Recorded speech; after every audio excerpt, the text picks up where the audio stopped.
I just literally got out of Ant-Man and the Wasp: Quantumania. I saw the 4:15 showing. I didn't know there was a movie theater within walking distance of my house until yesterday. I was like, oh, it's like this weird little pop-up theater. Oh yeah, in DC. Yeah, it's like pretty neat. is it like a good setup? It's fine, but they usually show boutique movies, and like I didn't know they were going to show Ant-Man and the Wasp, but they totally did. I'm like, okay, and there was a lot of people in there. Like six kids talking the whole time. It was great. Like I seriously would. My life's been so busy the last few weeks that I seriously was thinking about trying to see it like at home somehow, like trying to see a bootleg version. Yeah, I was just like, I could love to sit on the couch and just watch this. But it was fine. It was just a little walk to the theater. It was okay. Not bad. Yeah, well, the movie Quantumania, it was a movie, and it's definitely gotten a lot of interest and controversy. But I think a lot of that stuff sort of is like drama because there's no drama. It's like, okay, let's just make some noise. Like I don't really. Yeah. I have some ideas about that. But I want to know what you think of the movie first. You get to go first. You get to, because it's the very first movie of the Multiverse Saga. It's the very first Marvel movie of the year. Well, there's not going to be many Marvel movies this year either, guys, and not much Marvel offerings as well. So you got to take what you get. Yeah. First movie of Phase 5 of the Multiverse Saga. Yeah. Anything else? Nothing else came out this year, right? No. But like Phase 4 was also part of the Multiverse Saga. It's just like, Okay. All right. Well, what'd you think?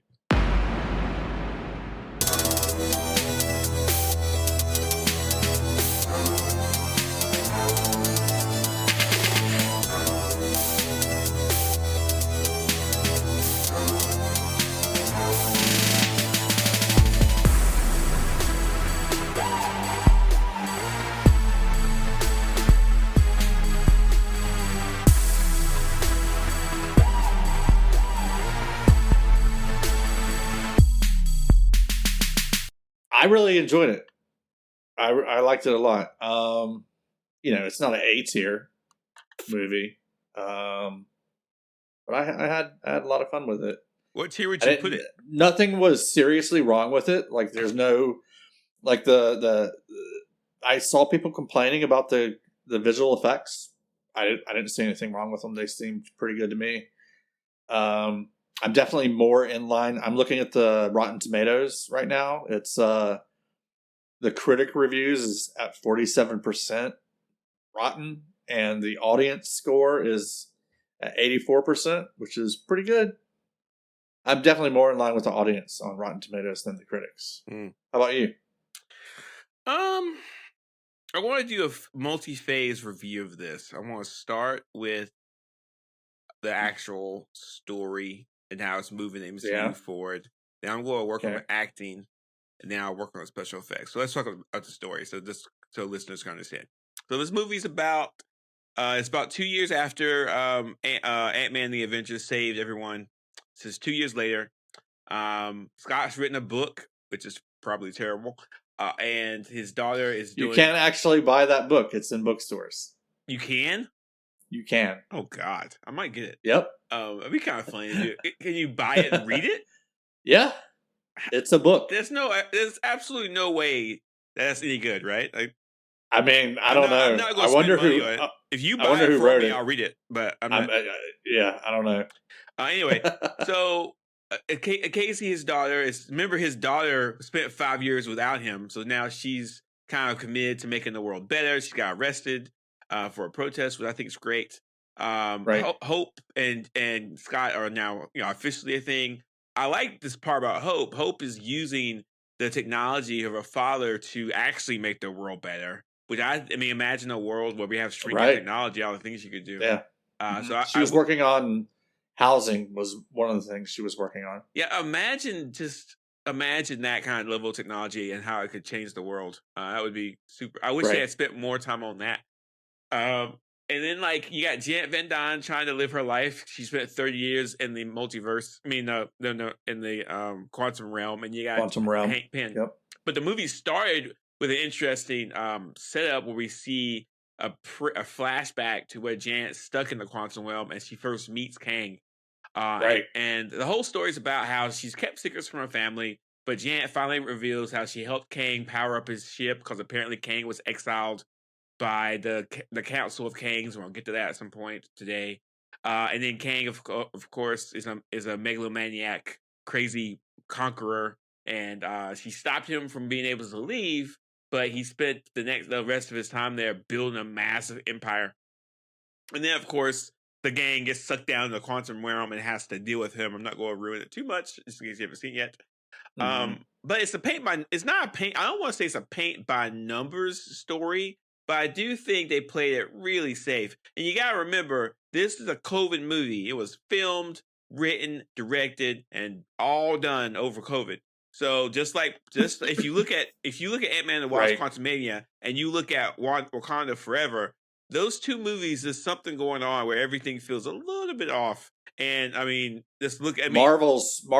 I think this movie, Wakanda Forever, and Marvel's were all in production at the same time. Yeah, and so it's like it just feels a little off. It's hard to really say, but there's something about it where it's like, I mean, imagine just go back in time 2.5 years, about 2 years. You're stuck in quarantine. You can't leave the house. You gotta wear a mask whenever you do leave the house. Everything's closed. People are dying of COVID, and then someone says, "Hey, you gotta make a movie." Like, not exactly. Right. It's not exactly ideal conditions. So the movie kind of suffers. I mean, a lot of those people were like, they really, really wanted to be able to make a movie. Yeah, but just because you want to, and just because doesn't mean you can do it well in those kind of conditions. I mean, right. I'm just saying, like, I think the enthusiasm with the actors was there for the most part, probably. Maybe. I think that's the overall production in general of the whole thing was a struggle, and it's so much CGI. We'll get to that.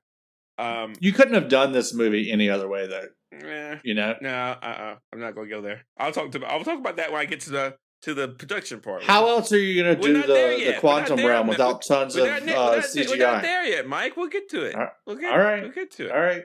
I want to go to the acting now. The story. Let's go back. The story is serviceable. So structured in your criticism. Yeah. Oh, yeah, I am. The story's serviceable. I like the idea. I like Jonathan Majors as Kang is great, fantastic. Yeah, he's really good. But it's a couple things that I kind of wish the story would have done differently. We'll get to that. Now I want to go back to the acting. Paul Rudd, he did fine. Michael Douglas, fine. Michelle Pfeiffer, I think she did really good. I haven't really seen a Michelle Pfeiffer movie in a while where she's in it, and she actually did pretty good. Jonathan Majors, fantastic. Catherine Newton, I don't know anything about her. She's fine as Cassie. Okay, whatever. The few seconds I saw Bill Murray, he did a fine job. Okay. The only one I thought of the whole movie where I kind of felt like they just weren't acting or the performance weren't strong enough, or even the written role wasn't strong enough as Evangeline Lilly. Her role just something about the movie just didn't want to pop her off. I don't understand. Everybody else had a lot of speaking roles. Everybody else had a lot of different motivations, and her character was kind of like scribbled in on the side notes. Like, I seriously think this is probably the last time we're going to see her in a Marvel movie. Because I don't know if she didn't want to be there. I don't know if everybody else didn't want her to be there. But the Ant-Man part of the movie was super prominent. The Wasp part of the movie was definitely dumb. If you watch Ant-Man and the Wasp, the second movie, and then watch this one, the Wasp in the second one was very prominent, and then the Wasp of this one was like, I don't know, whatever. It's just it was kind of disappointing. I like Evangeline Lilly. Is that how you say it? Evangeline Lilly. I kind of like her. But whatever. I think her role in the movie was something was going on. I didn't really notice that, to be honest with you. But I do wonder. Was she more fleshed out? Would we now be complaining there's too much going on in this movie? I hope not. I mean, she might have had a dozen lines, Mike. Like, she didn't have any lines, and like her screen time was super minimal. Like, if you take out the CGI but parts, she did get to fly around as the Wasp. Yeah, but help out with some of the battles and stuff. So it's just the Ant-Man part super prominent, Kang super prominent. Even I didn't miss Hope Van Dyne in this. I wasn't. But even Hank Pym's character was super prominent. Even Jan Van Dyne, everybody was prominent. They could have written something for Hope Van Dyne. It might have been almost. Maybe they did, and they just cut it. Maybe it could have been the ensemble character aspect of it, and the movie just didn't fit. I don't know. They could have done a couple different things. But the acting part, okay. Let's move to the CGI. I thought the CGI looked really good. It looked so good that I didn't complain about it. There's not one thing I saw. Oh, okay. I thought you were. No. I thought you were going to start complaining about this. No, I thought the CGI part of the movie was excellent. All the special effects looked really good. Especially, it all looked really good. I want to give a shout out to my favorite part of the movie that they could have done more with. Mike, do you have a coffee cup or anything around you? I have a glass. Is it empty or full? It's half full. Okay. I need another prop. You have a shoe. You have your shoe. Do you have a shoe around? I can imagine a coffee cup that's empty. Okay. Take a coffee cup that's empty. This is a good visual for the listeners. Yeah, take a coffee cup that's empty, everyone, and then take something and put under the coffee cup. Flip over the coffee cup. Put something in the coffee cup. Right. Let's say you put in there a small ball, a little ball. Now, quantum physics, quantum theory suggests that ball exists in two states currently. One state is the ball is under the cup. The other state is the ball is not under the cup. There is a reality. Schrodinger's cat? Kind of. Is that? Yeah. This is Schrodinger's cat, I think. Yeah. It's a way to explain quantum physics. At once, the cat is in the box and also not in the box. Exactly. That's how quantum physics works. So it's a constant two-state thing, right? So the probability aspects of that could have been played out a lot more. I think they were worried about people's brains kind of exploding, but they could have done a lot more with that. Because here's the deal. These people currently... I did like the quantum pyramid of Ant-Man. Yeah, that was cool. That was kind of cool. That was really cool. But here's the deal, and this is something I wish the movie would have dealt with better, and they didn't. They didn't deal with the abstract science of this. So let me ask you a question, Mike. How do you breathe if you're smaller than the molecule of oxygen? How do you breathe that? I think your body's so small that you don't even need to breathe anymore. That's the craziest thing I've ever heard. That's crazy. You would die. Yeah. You would suffocate. I think you just like the oxygen that your body had was just like no, don't know. I'm not going to do that.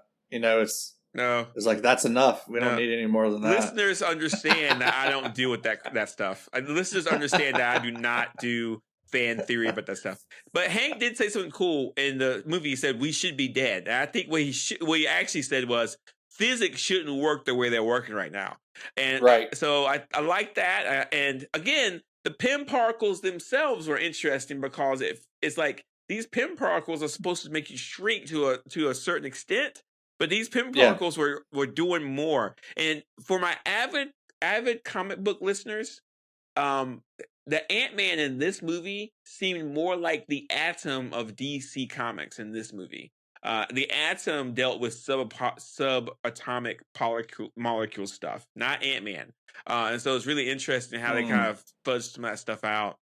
I just wish that the movie would have spent more time with subatomic and quantum physics and theory and stuff like that, and really helped us like see some of that stuff. But instead, they just kind of fudged a lot of stuff, which is fine. It is what it is. Last complaint before we move on: Marvel MCU needs to decide if this is the Multiverse Saga or Time Travel Saga. They keep conflating the two terms. They keep using the terms in different ways. And they made clear in Avengers Endgame that time travel was not possible. Yet they're still saying the term. They're still using it in different ways. It's got to stop. They have to explain this. They won't, because they dug themselves in a box doing Endgame, and now they're kind of stuck and they want to get out of it. But it really annoys me. It annoys me so much that I can't enjoy the movie because I keep yelling at the screen. So whatever. Speaking of time travel, did you catch the nod to Back to the Future Part 2 in this movie? No? No, what was it? The pizza. Okay. When they were, at the beginning of the movie, they were eating pizza, and Hank, he embiggens the pizza. Yeah. That's just like in Back to the Future Part 2, where they had the pizza rehydrator. You start out with a pizza that's like this size of a $50, and then you know. I'm sorry I missed that. I need to turn in my nerd card. Apparently, the director of the 3 Ant-Man movies he's like a production assistant or something on the Back to the Future movies. So. Yeah. Okay. There you go. Yeah. Anyway, that's my critique. If I had to grade this, I don't know if I'm ready to grade it yet. I'm not ready to give this a grade. I need to sit with it. Are you going to be ready by the time we're done talking? No. No, won't we? too fresh on your mind. Yeah, I won't be able to grade this for a little bit. I think you'll be ready by the time we're done talking. Nah, I don't think so. I mean, I might be, but it won't be a good grade. I could give it a grade that I think it deserves. But let's talk about some more. With a B. I'm going with a B. That's too high. Where I got it right now. That's too high. What would drag it down? I mean, you said the CGI was fine. Everything's fine. That's the problem. Looked as good as you should expect it to look. Yeah, but that's it. Everything's fine. So, do you know when you grade papers or when you do grading, do you know what C stands for? No. Average. Stands for average. And this movie's average. 100%. I think it's better than average. Nah, no way. No. It's better than your average. It's not better Marvel movie. I think. No, right? Absolutely not. No way. What's an average Marvel movie? An average Marvel movie, I think, if you look at the quality of it, we're looking at a movie like Shang-Chi, right? No. Shang-Chi's better than average. Yeah, 100%. But like this movie is almost like not memorable. Would you watch this again? If someone said, "Hey, I got a free ticket to Ant-Man and watch Quantumania," would you go see it? No, you wouldn't. Sure. You would not. Why not? You would not. I've seen people on Mastodon talking about going to see it multiple times. Oh, I don't believe them. I mean, I'm going to watch it as soon as it comes out on Disney Plus. Yeah, this is average. This is fine. But like, that's kind of what's going on with Marvel right now, and that's part of the problem. I've never seen a single Marvel movie in the theater more than once. I think I did, but I'm not sure which one it was. That's a good question. Have I? I don't know. I have to. I've seen Iron Man more. I saw Iron Man 1 multiple times in the theater. I saw a couple of them. Not me. I saw Avengers multiple times in the theater. Yeah. I guess I have to have seen a movie multiple times in the theater, but it's not one of the Marvel movies. What movie? I saw the Matrix. I saw the Matrix in the theater about 24 times. I didn't even see the Matrix in the theater. Yes, blasphemy. I mean, if you haven't seen the Matrix at least 24 times in the theater, then you haven't really watched the Matrix. Everybody saw that movie 12 times in the theater. Everybody, we all did. Yeah, come on, it was great. I'm trying to think of what I saw in the theater more than once, but I can't remember right now. I saw Jurassic World. I mean, I saw Jurassic Park 3 times in the theater. Oh yeah, I may have actually seen that one multiple times. Yeah. That was back in the day when Paul Rudd was good in this, though. Paul Rudd was good. Michael Douglas was good. Good. Catherine Newton, she was good. Good. Jonathan Majors was awesome. Good. Yeah, I'm not saying it's a terrible movie. I'm not saying that. I'm saying the movie was serviceable. It was fun. I'll tell you, listeners, if you haven't seen this in the theater yet, just wait for it to go on Disney Plus.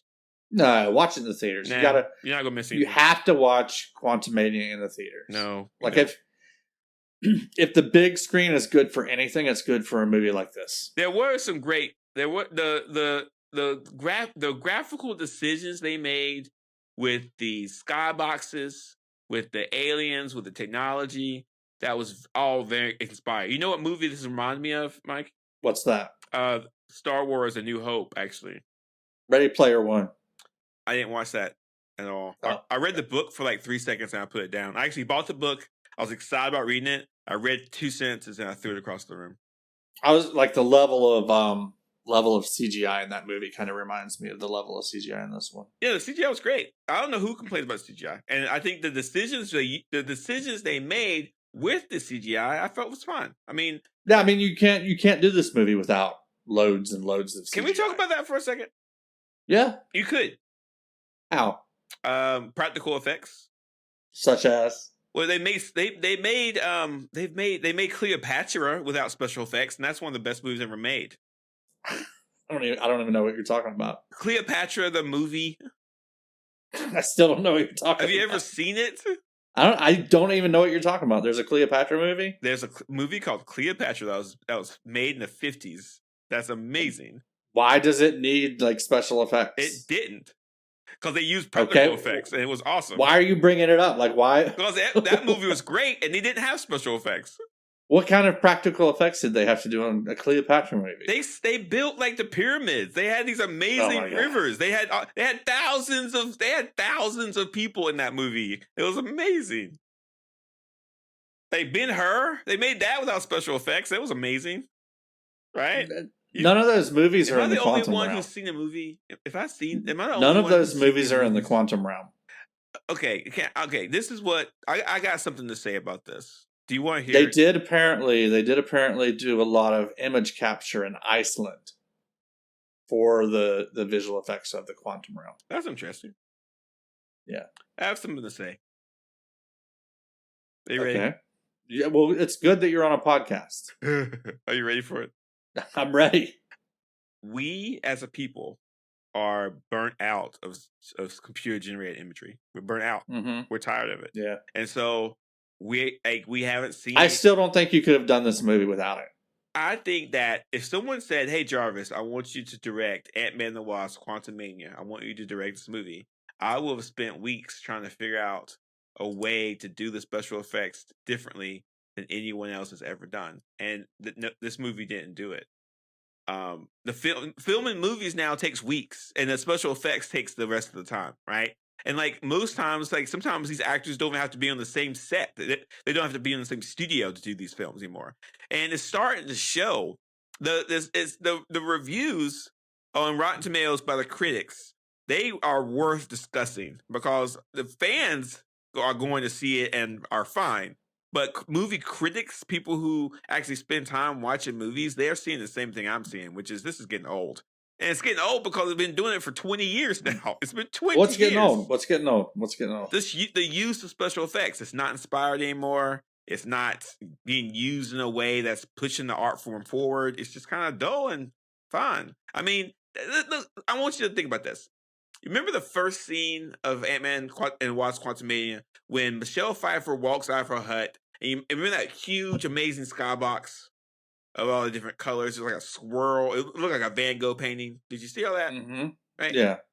I saw that, and for half a second, I thought that looks cool, but I wasn't like aghast. I wasn't like, wow. I was like, that's fine. I shouldn't have had that reaction. Like people are struggling to make special effects and CGI look amazing, but they can't because they're burnt out. We're all burned out. I feel bad because that is Marvel's bread and butter. They put in so much time and technology and work into creating it, and we're all just kind of like, ugh, I've seen this before, big deal. And it's just like, I mean, we saw a scene. I definitely think they lean on it. They lean on it too much. Very much so. Yes. Like the whole, we're gonna do the suits in CG just because we haven't figured out what we want the suits to look like yet. Not good. That's not good. No, those suits shouldn't be CGI suits. They should be actual suits, real made suits. Absolutely, absolutely. So it's a start there. They should just add. Yeah. And I understand some of the environmental issues here, but they could work around that or make it so those. I wonder how much they did in this because I mean, we obviously saw them immediately transform into their suits. I wonder how much time Paul Rudd, Evangeline Lilly, and Catherine Newton spent in ant suits. Not long. Like, did they at all?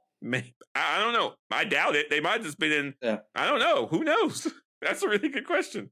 And so, listen, if you enjoy Marvel movies, if you enjoy the MCU and you're still loving these movies, awesome. I am too. I wish I would have seen this at home, though. I wish I would have been in my pajamas. because like I mean, I do too. It's I do not, too. It's Yeah. not breaking, and maybe I'm wrong to expect it, but from where I'm coming from, every time someone makes a movie, it should break the mold. It should be doing something different. It should be like amazing, and it's just. I mean, once again, I saw a weird jelly thing talk to me in the movie. Like, what is this weird pink thing? And like, what is this thing? Wait, what is it? Like, I'm so tired of seeing these weird creature things in these movies. And like, when I saw the trailer for Guardians of the Galaxy Volume 3, I was like, I can't take it again. I'm going to see another movie with weird creature things again. It's like, what? And they're only doing that because they don't want to pay actors. They're just making these weird things. Like, here's another weird creature. Veb, who you're talking about, and do not denigrate Veb. He was played by David Dastmalchian. I hope I'm saying his last name right. He's from the previous two Ant-Man movies. I saw that. Yeah, great. Yeah, and he played like the polka dot man in Suicide Squad. Yeah, it's just like, here's the problem. These movies, I think, these Marvel movies have been around so long that the criticisms that people had about them 20 years ago are starting to be true. Like 20 years ago, I thought this is breaking through a barrier. This is awesome. This is new movies we've never seen before. This would be great. But now it's like, yeah, I'm bored. I'm dull. This is I'm fine. You didn't like Veb? I don't know what to say about Veb. Drink the ooze. I've seen so many weird characters that like I'm kind of numb to it. I liked it. Maybe I need a Marvel break. Maybe I need like a Marvel movie for a while. Like, if he doesn't have any holes, where does the ooze come from? I don't know, man. Does it just like seep through his surface? I don't know. And then they just kind of like wipe it off into a bowl? I don't know. I'm guessing that's what happens. It's just like kind of like transpire through his skin. I was really hoping that like somehow he would like would die. Like when they shot him a bunch of times. I definitely knew exactly what was going to happen as soon as they shot him. I knew that he was going to be happy about having holes. Yeah, that's just the weirdest thing. I did not know he was going to use his newfound holes. There was a funny thing when Quaz said that Scott Lang had 7 holes and he had to mentally think about it. I had to too. I was counting them in my head. How many holes do we have? Maybe we do have 7. Okay. Huh. Yeah. That's an interesting number to think about. I mean, who cares what I think? This movie made a bunch of money. Once again, this movie made a bunch of money. Franchise record. Yeah. So more money than Ant-Man 1 or 2. Yeah. So Marvel's like, I don't care what you think. We're making another one. Sequels make their money off of how much people like the movies that came before them. That's sad. That's super sad. I mean, which is why sequels are so popular. Part of me was excited. I kind of wish that Kang got out. But I mean, did Kang get out? No, he did not. I don't think he's dead, but I don't think he got out. What's that thing that he got sucked into? Well, if you watched, Scott put a bunch of shrinking things on the power device, and it shrank again. And I think it shranked Kang into it. So I think he's like down in there. Like, I don't know. I don't think he's dead. So he's still stuck in the quantum realm. Yeah, we'll get to some of my ideas about where they're going when we get to the end credit scene. Oh, okay. One of the interesting things about this movie that I don't think anybody expected was MODOK. Like, what a weird thing. You got to tell me a little bit about MODOK, because that was definitely the low point of the movie for me. MODOK, his name in the comics is George Tarleton. He is part of a company called AIM, Advanced Idea Mechanics. You might have right. Yeah, we saw the AIM guy in this MCU in Iron Man 3. Yeah. Mm-hmm. Yeah. This is read directly from fandom.com. They grew his brain to give him a superhuman intellect, but with the side effect of a massive cranium, which is too much for his frail body, meaning he needs to be placed inside a life support unit dubbed the Doom's Chair. The process also gave him a plethora of psychic powers along with an ego and ambition to match. He went on to use his newfound powers to take control of the organization that had experimented on him. I want to touch on a couple things. One, MODOK is a very powerful card in Marvel Snap. If you have a discard deck, you should use MODOK. It's fantastic. It works out really well. It's pretty good. 2, MODOK has absolutely nothing to do with anything you saw in the movie. He's not associated with Kang. No. He's not associated with Ant-Man. No. Not associated with the quantum realm or the microverse. No. He's no. I read on IMDb that apparently they've been trying to get MODOK into the MCU for a while now. Why? I don't know why, and they should have kept waiting. It was visually disturbing to look at him in the movie. We did not need MODOK in this movie at all. So in the movie, the movie wrote him in by saying that in the first Ant-Man movie, the villain, which his name is completely missing me, I'll get to him in a second. Let me see it. And Darren, he was a villain in the first one. If you saw the first one, Yellow Jacket. Yeah, he was Yellow Jacket. Very good. And he shrank all small. His body got weird, and then Kang found him and turned him into a living weapon. That has nothing to do with MODOK from the comics at all. Period. Which really bothers me because most times they try to make the characters match what they are in the comics, at least a little bit, but they just decided to just not even worry about it here. So they said, who cares? They've had there's been a few instances of similar levels of similarity to the comics. Kinda, but there's two other instances where they took characters from the comics and put them into the movie. In this movie, where they don't fit. So, for example, Lord Krylar is a Hulk character, a Hulk villain, and so is Jentorra. They're both from a storyline from the Hulk. Has nothing to do with the quantum realm at all. That's very strange. Mm-hmm. Why would you even bother instead of just making up a character? I don't know. That's a really good question. Why inject somebody from the Hulk into this? I don't know. I think they're just kind of running out. Are there no random names you can pull from an Ant-Man comic? They probably could. That's the microverse is well documented in the MCU. The microverse, there was a comic for the microverse. Yeah. Drax from the Guardians of the Galaxy spent time in the microverse. Also, our man Captain Marvel, the original Captain Marvel, spent time, and his son also spent time in the microverse. There are lots and lots of great, cool stories about the microverse. I don't know why they didn't spend more time with it. They didn't even call it the microverse, which is strange. Well, it's the quantum realm. I know, but still, I mean, it's almost like this might be part of what's going on too. They're so far removed from the source material now that the comics and the movies just aren't syncing up, and the movies are starting to lose some of its luster because of it. I mean, it's just like. Oh, that brings. Did Ant-Man ever battle Kang in the comics that you know of? No, and he's an Avenger, so the Avengers fought Kang. But if Ant-Man himself ever went toe to toe with Kang, he'd get defeated instantly. It's ridiculous. Did Kang ever defeat or destroy Ant-Man before?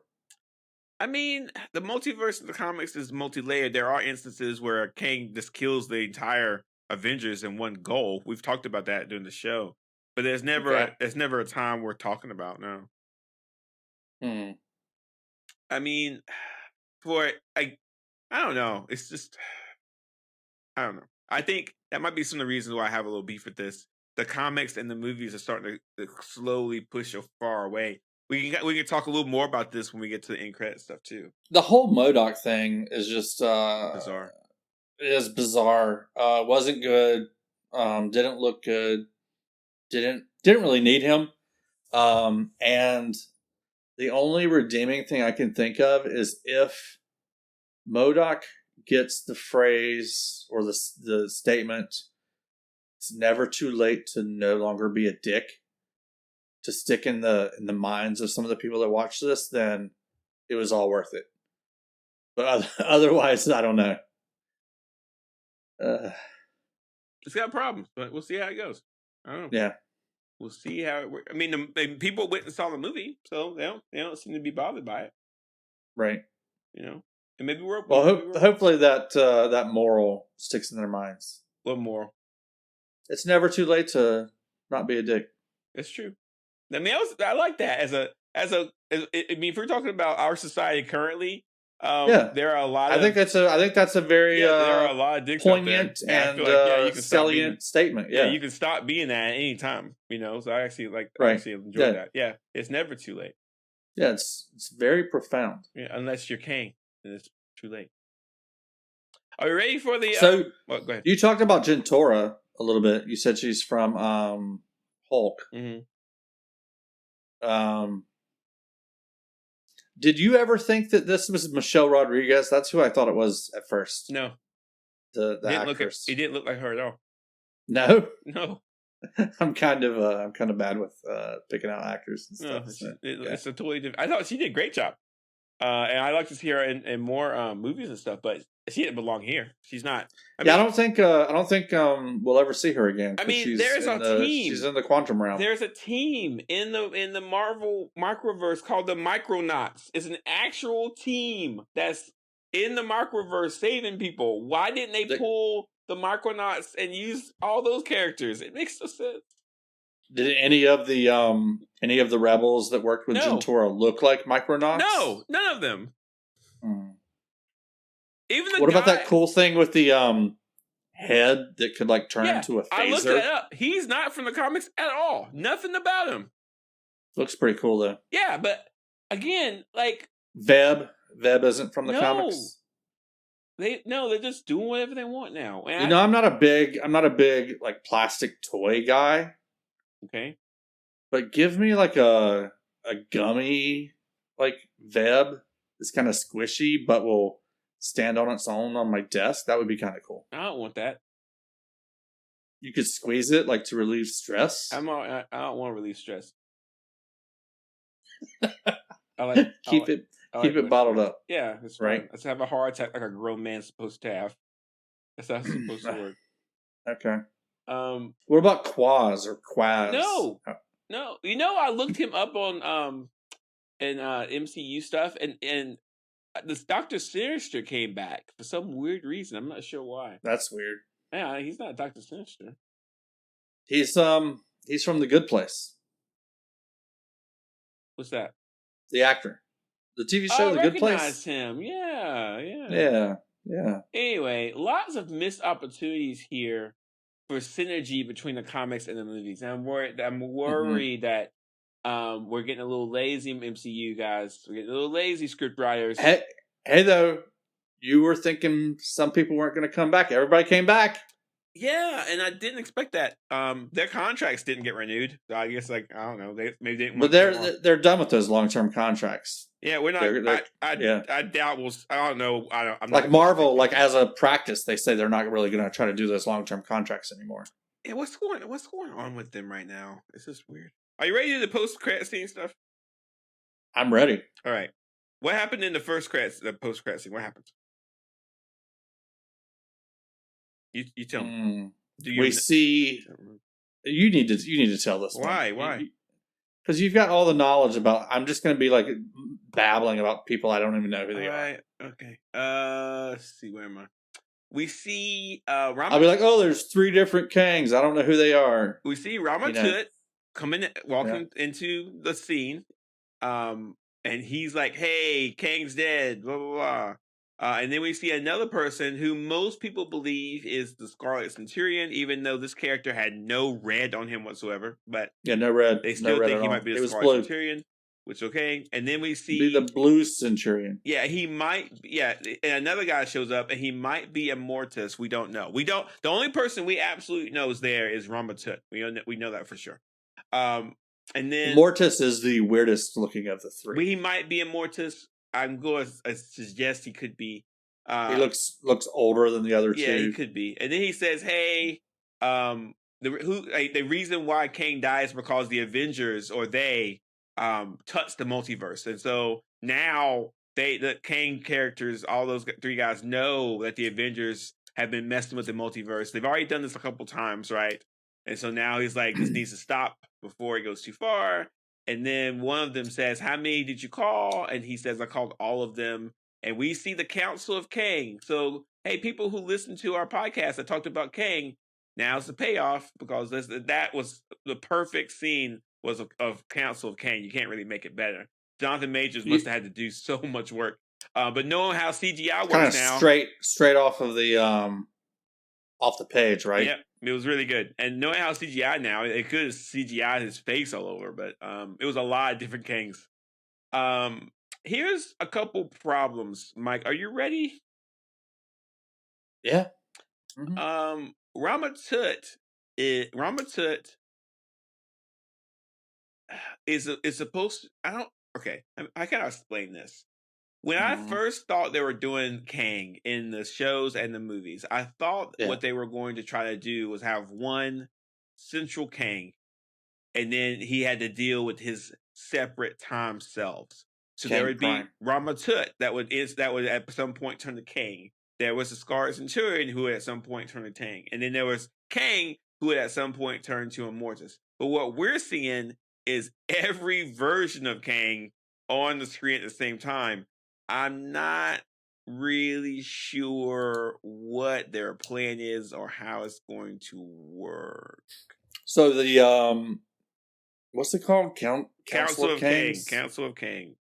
That's straight from the comic book. Yeah, we've talked about this. Were there leaders of the Council of Kang? Who were they? I don't know. For sure.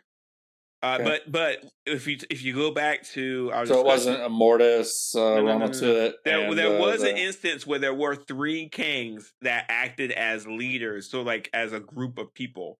But there wasn't those 3. It was different. So it looks like they're taking some ideas from the comics and mixing them kind of together a little bit. Yeah. Okay. I'm worried about the confusion level here as well. Were you stoked to see this scene? I was surprised to see it. I don't know if I was stoked. How'd you feel after seeing it? As a comic book nerd, intrigued and happy. I was actually surprised. I actually felt it did the same level of interest for me as when Thanos was revealed at the end of Avengers 1. Okay, so that's good then. Yeah, it was good, but I'm really concerned because I'm not sure what story they're going to make here. I guess we have to wait until Loki comes out, Loki season 2, which brings us to the second end credit scene.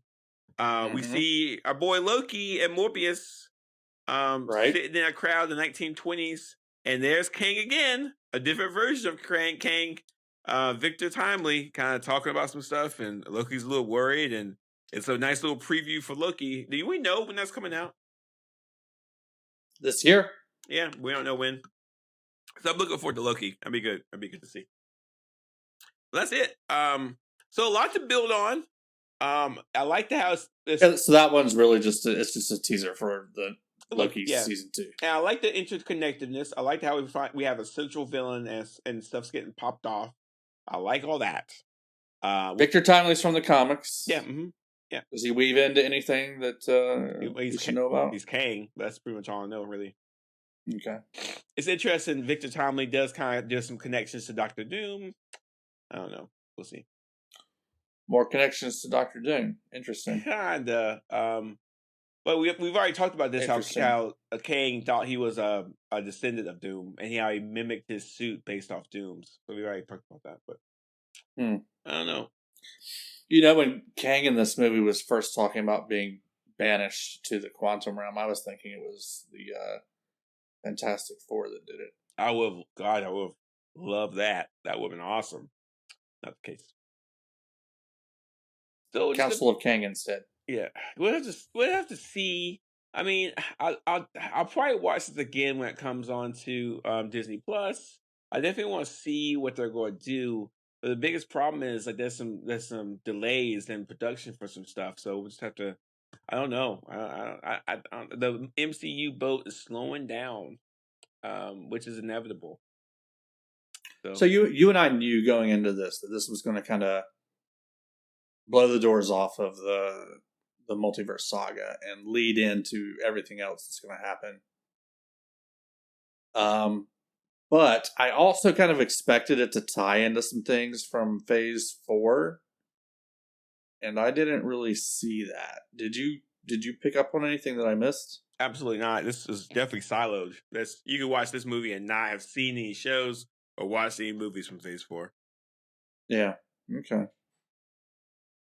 Some people are trying to make connections to the 10 Rings. No, that's not there. Like you're just making that up if you're doing that. Because there's like circles in Kang's like little sphere thing. I have circles. I have a mug with a circle on it. That doesn't mean I have a 10 ring. That doesn't mean it's connected to Kang. My eyes are circles too. That's like there's nothing there that is any of things. So like nothing. Yeah. There's nothing there, guys. Come on. You can make it up if you want, if it makes you feel good, but it's nothing there. Well, you got to fill that YouTube time. Yeah, you got to make those 10-minute videos. That's what. 10-minute, 30-minute videos. Come on. Yeah, you get more money if it's 10 minutes. Is where you get the most monetization, and then if you go, why do they always do the 30-minute videos? Well, 30 minutes makes more money. The longer the video, the more money you make. Okay, but you got to stretch it out. Yeah, you got to stretch. I mean, if you're a YouTuber, you're going to stretch this video out to 2 hours. You know yeah. Which is a complete waste of time. But if anybody wants to pay us to talk for about 2 hours about this, my going rate is about $200 an hour. So charge me up, baby. I'll do it. We can stretch this out though. We could, but we're not going to. Overall, did I like Ant-Man and the Wasp: Quantumania more than Wakanda Forever? Yeah, I did. But wow, but that's pretty good. It's mostly because of Jonathan Majors, man. I love him. Dude's great. Yeah, I'm looking forward to seeing much more of him. He's fantastic. But as far as like the rest of the movie, I mean, if you like Marvel movies and if you like going to see Marvel movies, go see this one. You won't be disappointed. You'll be fine. Yeah, that's my thing. Like, if you've ever liked a Marvel movie, I think it's pretty hard for you to not like this. I'm not sure how much juice is in the orange anymore, though. I don't know how much they keep doing this. You're feeling the Marvel fatigue. Yeah, I felt the Marvel fatigue for a while. Yeah, and I'm curious because we'll talk about this in a second. I'm curious how they're going to fix the fatigue, and I think we're going to see it, and we'll talk about it. I think the fact that they're slowing down is going to go a long way to fixing the fatigue. Yeah, let's talk about it now. Let's go to news. Okay. You can abuse. So first, the only 2 shows we're getting for Marvel Disney Plus this year are Loki Season 2 and Secret Invasion. That's it. Wow. That's crazy. Okay. That's crazy. That's not much. Yeah, like last year we had how many? 4? A lot. 5? What? Moon Knight, She-Hulk, Ms. Marvel. Was Loki last year too? No, it wasn't last year. No, but it feels like there was one more. I don't know. It was a lot. She-Hulk, Moon Knight, Ms. Marvel. Oh, we're missing one. There was one more. There's another. Yeah. I know, like last year, between movies and TV shows, slammed. There were very few weeks where we had where we didn't have a new Marvel thing to talk about. That's not going to happen this year. Yeah. I mean, I'll give you a worse one. The new Marvel's movie poster's out, which the movie poster looks fantastic. Yeah, it looks great. It's also delayed until November 10th. Mm-hmm. That's crazy. That's almost a year away. That's nuts. So yeah, I think that Marvel's like, you feel a little fatigue. Okay, we'll slow things down. And that's what they're going to do. So now we'll see how fatigued. I mean, when Loki Season 2 comes out, I'm going to be super stoked. Because who knows when that's going to happen again. Right. I'm really disappointed. I'm really disappointed about the Marvels. I actually love Ms. Marvel, and we're going to take us a whole year to find out what happened to us. It's kind of sad. Last but not least, what else? I saw Brie Larson in something recently that she was really good in. I can't remember what it was. Was it those Nissan commercials?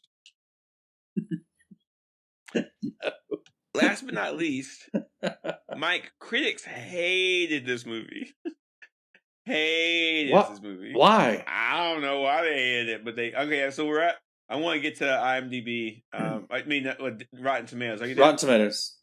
Yeah. I'm not there yet. Here it is. Okay.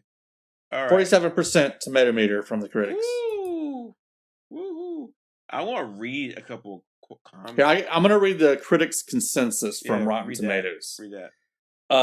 Quantumania mostly lacks the spark of fun that elevated earlier adventures. Yeah. But Jonathan Majors Kang is a thrilling villain poised to alter the course of the MCU. Mm-hmm. Yeah, here's one. I don't know. I felt the spark of fun. Here's one from Winlay Ma. A superhero epic of gargantuan proportions that overwhelms and overstimulates, but still manages to deliver some human emotions despite the CGI circus. I don't think it overstimulates, but I do agree it's a CGI circus. Here's one. Yeah, it didn't overstimulate. B. Rondilini. The overall narrative is pedestrian, but offers enough flashbangs and general weirdness for those who prefer to sit back and absorb such things. I agree with that. That's pretty good feedback. Gabby Zitzman. On the whole, Quantumania lacked heart because the actors didn't really have anything to work with, and it felt like Disney Marvel didn't really care about the film at all. Oh, these are good. These are all accurate so far. I don't agree with that one. What? They didn't care about it at all? I kind of feel that way. Steven Silver, a dire and crummy movie, one of the worst ever produced by Marvel. I don't go at that. That's kind of harsh. No, that's not the case.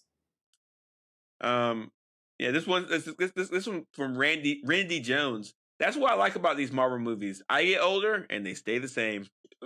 That's rough.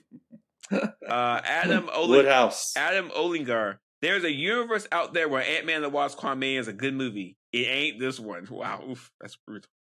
So the critics are harsh. However, the fans are doing what the fans do, man. 84%. Sounds good.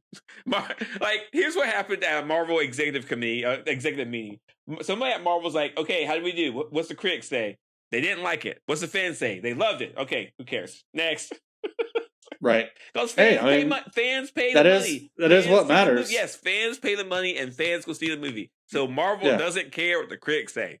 Never. They're not trying to get an award. I mean, they're not nothing. They're not up for Oscars. No, they do not want to do that. They want to make money, and they're going to continue to do it. But if the audience score goes down to like 70, then it would make Marvel stand up and think about it. And the fact that they're spacing stuff out and the fact that there are delays means that in-house, they have statistics and polling that tells them that people are getting burnt out. Right. So, I mean, Marvel and Disney have multi-billion dollars. They have screen tests. They have all kinds of ways to gauge people's engagement. And I mean, they know what's going on. So, I mean, this is not new for them at all. I will say this. Last thing I'll say. 2-hour movie. Perfect. Yeah. Make Great that length. more. It was 2 hours. I got in, I got out. Got here. I'm about to have dinner. That's exactly what I want. 2-hour movie. That's where it should be. Yep. I agree. In other words, Wakanda Forever was too long. Yeah. I think we talked about that already. We did. Yeah. All right. So what's next, Mike? What's our next project? I got an idea. I don't know how you're going to feel about it, though. Probably not good. What about we watch the Fast and the Furious movies from beginning to end?